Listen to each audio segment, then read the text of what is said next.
Entertainment की धमाकेदार प्रस्तुति।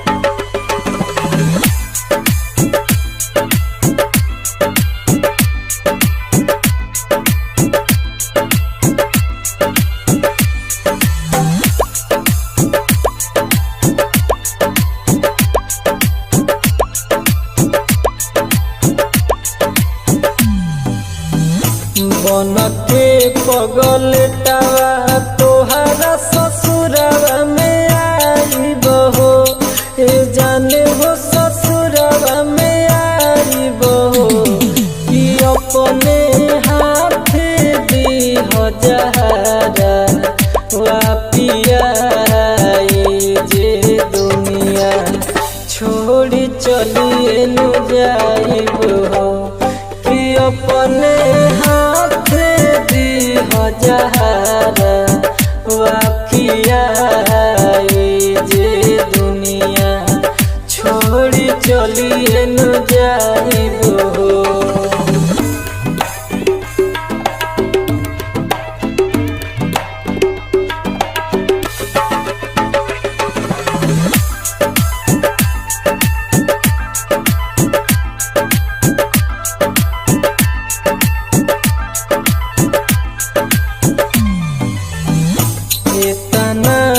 बगोम दिलवा में सहलो न जाला हो, ए जाने मोरे सहलो न जाला हो, कि अखिया बरसे जैसे होखे बरसात की दुखवा रोज बढ़ले नु जाता हो, कि अपने हाथ दी हजारा वाफिया जे दुनिया छोड़ी चलिए न जाइबो।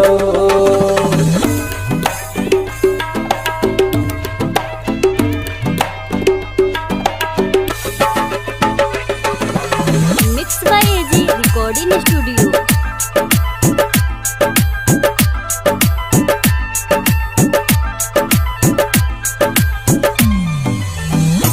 अब तो ये जिंदगी से मनवा भरिए नु गइले हो, ए जाने मोरे भरिए नु गइले हो, कि राजा धानी सरवन मर जाई जे दुखरा सब मिटिए नु जाई हो, कि अपने हाथ दी हजारा